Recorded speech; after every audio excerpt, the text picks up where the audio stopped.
Assista agora programa Opinião, com Gilson Aguiar.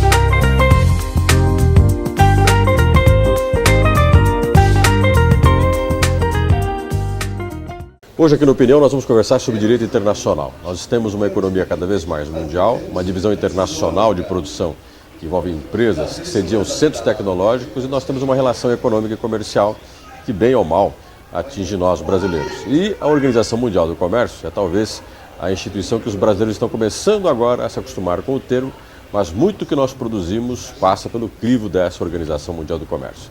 E para falar sobre a OMC, eu estou aqui com Juliana Feriatos, mestre em Direito Internacional, professora da Universidade Estadual de Maringá. Juliana, bem-vinda à Opinião. Obrigada, Gilson. Um prazer estar aqui participando da Opinião. Quando se fala de OMC, para nós brasileiros, é um termo novo ainda. Mas a OMC tem uma longa história já, né? Sim, a OMC ela começa em 1947 com um mero acordo de redução de tarifas no comércio, né? E esse acordo foi sendo discutido e renovado e acrescentado novos acordos nele, né? Ele se chama GATT, mas só em 1994 que é criada essa estrutura da OMC, com um corpo jurídico mais sólido, com um processo de solução de controvérsias, o que não tinha no GATT. O GATT e quem resistiu mais à Organização Mundial do Comércio, a ela sair do papel? Histórica, né, Gilson? O GATT ele surge após a Segunda Guerra Mundial. Já havia uma tentativa de criar essa organização, mas os Estados Unidos não quis fazer parte, o Congresso Nacional americano não quis participar, e na época os Estados Unidos era a maior potência. A OMC vem pós uma Guerra Fria, em que os países estavam totalmente fechados, com medo de ataques. Então isso repercutiu no comércio internacional também. Então a Guerra Fria, de uma certa forma, ela foi um certo congelamento também comercial. Foi também. E quando acabou a Guerra Fria, também com um fulcro no desenvolvimento desses países, justamente com esse objetivo, comércio para o desenvolvimento, primeiramente econômico dos países, né, surge a OMC. Então é um contexto histórico que faz a OMC dar certo e se desenvolver. Ela já veio de vários acordos. Então o primeiro acordo inicial ficaria muito difícil, um acordo muito amplo de início. E isso foi construindo ao longo do tempo. Hoje qual é a pauta do OMC? Se vocês pensar, a OMC trata de relações comerciais entre as nações. E quando fala relações comerciais entre as nações, tem uma pauta de produtos, desde produtos de commodities, por exemplo, como a soja brasileira, a produtos de importação, por exemplo, de uma tecnologia sofisticada, como iPhones, por exemplo, smartphones. Como é que se organiza uma pauta como essa? Existem preferenciais, aqueles que se saem melhor ou pior dentro da OMC? Os assuntos mais delicados, nós temos os assuntos mais delicados na OMC que às vezes acabam ficando de fora das negociações. São assuntos relacionados ao comércio de serviços. Ainda a abertura do comércio de serviços é um assunto delicado, como serviços educacionais, essa importação de serviços educacionais, o ingresso de universidades, por exemplo, estrangeiras aqui dentro do país. Ainda é um assunto muito delicado dentro da OMC. Uma questão de que o comércio de serviço, os países desenvolvidos estão mais bem preparados. Os países em desenvolvimento não têm tantos serviços ainda a oferecer, e principalmente na educação.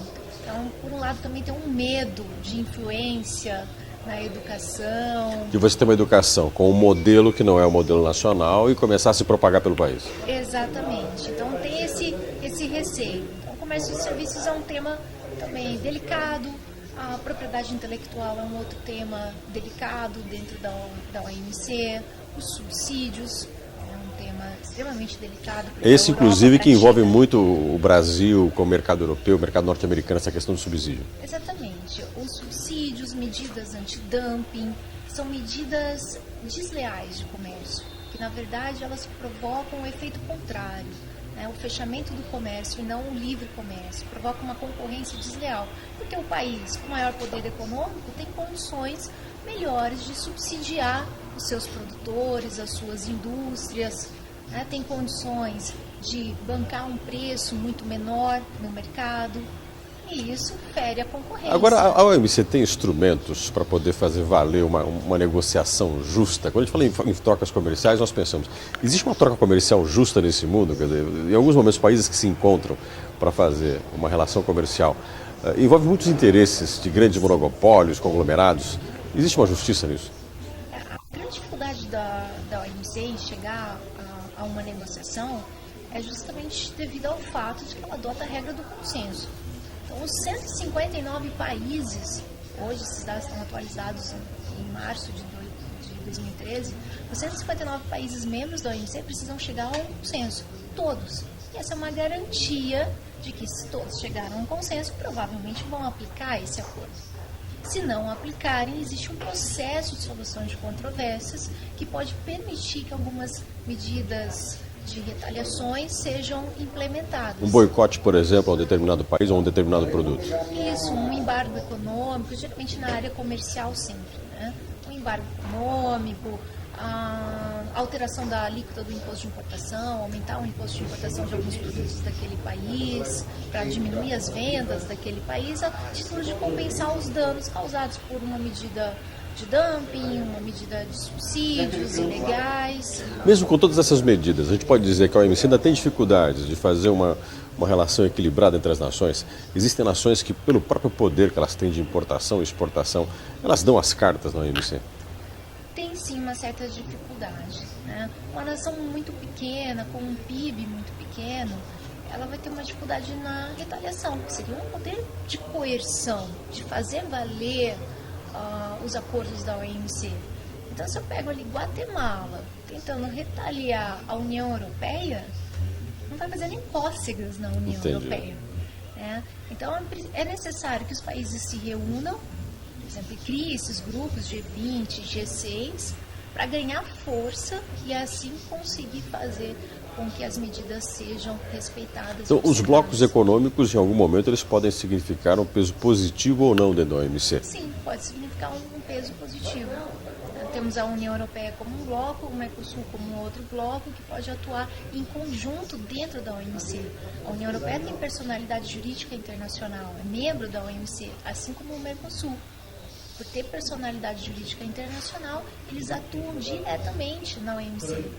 José, agora te fazer uma pergunta que está muito em voga no mercado brasileiro e que a gente discute muito entre os empresários e também na imprensa. O perigo das importações de produtos de alta tecnologia, que se fala que estamos desindustrializando o Brasil. Mas para a OMC se tenta reduzir ou até mesmo aniquilar os subsídios, os benefícios, impedir restrições. Nós cobramos disso lá fora, que os nossos produtos não sofram restrições. Aqui no Brasil, nós temos às vezes empresários que pedem para o governo restringir. Essas práticas que a gente tem hoje, lutando para tentar restringir o produto importado, isso é justo para a OMC ou não? Nós estamos sujeitos a termos punições da Organização Mundial do Comércio? Estamos, Gilson. O correto seria o país investir nessa tecnologia. A OMC não entende como um subsídio proibido o investimento em tecnologia. Então, o fato do país adotar medidas protecionistas, isso é mal visto na OMC. Muitas vezes até essas medidas são consideradas ilegais perante a OMC, sendo que a própria OMC permite investimentos em tecnologia, desde que sigam as suas regras. Só que é muito mais fácil de imediato adotar medidas protecionistas, medidas que, segundo o governo brasileiro, são medidas de defesa comercial, medidas necessárias. Mas são imediatistas. Imediatistas, mas não vai consertar o problema, como ocorreu com as confecções, no caso da indústria têxtil. O Brasil implementou uma medida de salvaguarda por 10 anos. Essas medidas elas se encerraram em 2005. O que eram essas medidas? O Brasil colocava cotas para a importação dos produtos têxteis chineses. Então, isso não é justo? Era possível. A OMC concede essa possibilidade justamente para o país, dentro desses 10 anos, se poder se reestruturar adaptar e e poder competir concorrer no comércio internacional. O problema é que o país simplesmente implantou as medidas de salvaguarda, mas não se preparou para isso. mas não se preparou para isso. E agora ele não pode mais fazer isso. Né? E a gente vê aí um alto número, né? Um grande acúmulo de produtos têxteis chineses concorrendo com os nossos produtos. Então significa que nós temos hoje, né, no Brasil, ainda muito que aprender a competir com o produto internacional. Quer dizer, nós vamos sofrer muito ainda com essa concorrência do produto internacional por não saber se preparar para essa concorrência. Com certeza. Às vezes o país fica criando desculpas como, mas na China eles utilizam um trabalho escravo ou em condições precárias, o salário não é digno.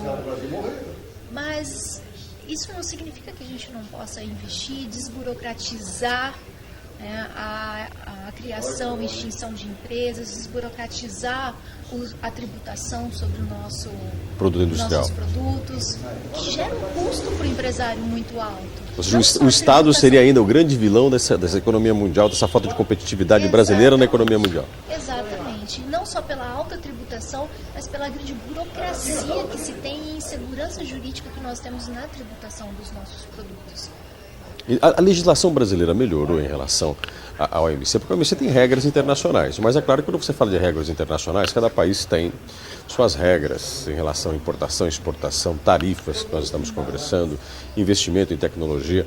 Nós conseguimos adaptar a nossa legislação no mercado interno, da produção interna, para pensar no mercado internacional. Nós estamos sintonizados com a tendência que a OMC tem colocado para o comércio internacional. Se formos analisar a legislação sobre um aspecto formal, nós nos adequamos aos acordos da OMC. O Brasil, ele tenta respeitar ao máximo os acordos da OMC. Nós temos um pessoal preparado para isso, que sempre leva em consideração a OMC, né, esses acordos. Mas muitas vezes esses acordos são utilizados de forma equivocada pelo país, né? Ou por um abuso do país na utilização desses acordos, como um abuso de medidas protecionistas. Então significa que o que está no papel nem sempre é cumprido. Nem sempre é cumprido. Aí vale aquilo que você estava falando antes, que uma pressão entre dois países depende de qual deles tem o PIB maior, ou seja, uma economia mais forte acaba impondo suas regras, a mesmo passando por cima de regras que a OMC tem estabelecido. Sim, até porque a OMC preza pelo consenso em qualquer fase de um processo de solução de controvérsias, por exemplo. Pode ser que o órgão de solução de controvérsias já tenha decidido o caso, condenado um país, mas as partes ainda podem conversar. E se tiver bom para elas, e aí é aceitável isso. É aceitável. Um acordo é sempre melhor que qualquer retaliação. Uma retaliação fere o livre comércio. Um acordo, uma regra geral, não fere o livre comércio. Juliana, eu tenho uma última pergunta para fazer a você, para a gente fechar a nossa discussão, que é uma pergunta que todos nós, às vezes, nos fazemos para os líderes políticos quando dizem, e alguns deles em campanha. O ano que vem tem campanha para presidente da República, para o governo do Estado, mas principalmente quando se fala da liderança do país, da nação, de que nós temos que proteger a nossa economia, proteger os nossos empresários. E de que alguns exigem medidas mais protecionistas por parte do governo, fazendo inclusive subsídios para alguns setores. Você que estuda a economia internacional, estuda o comércio internacional, isto é possível? Ou nós estamos daríamos um tiro no próprio pé se fizéssemos essas proteções? O protecionismo é uma solução ou o protecionismo no mercado, na economia mundial hoje é um erro? Na minha opinião, o protecionismo é um erro. Nós não temos que proteger o empresário, nós temos que preparar o empresário. Se proteger sempre o empresário, ele vai ficar acomodado. Então ele vai ficar se sentindo protegido pelo Estado. Exatamente, e vai ficar acomodado no comércio internacional. Ele fica na sua zona de conforto, ele nunca vai sair da zona de conforto dele. E investir em tecnologia, e investir na sua produção para concorrer no mercado internacional. Então a proteção, por um período de tempo, às vezes ela é necessária. Mas depois a ela te dá isolada, sem medidas para preparar o empresário para essa concorrência, que é muito mais ampla do que uma concorrência interna, ela não vai ter validade alguma. Então a gente tem que aprender a concorrer. Tem que aprender a concorrer. Juliana, muito obrigado pela sua presença na opinião. Obrigada, Gilson. Foi um prazer novamente. Até o nosso próximo programa.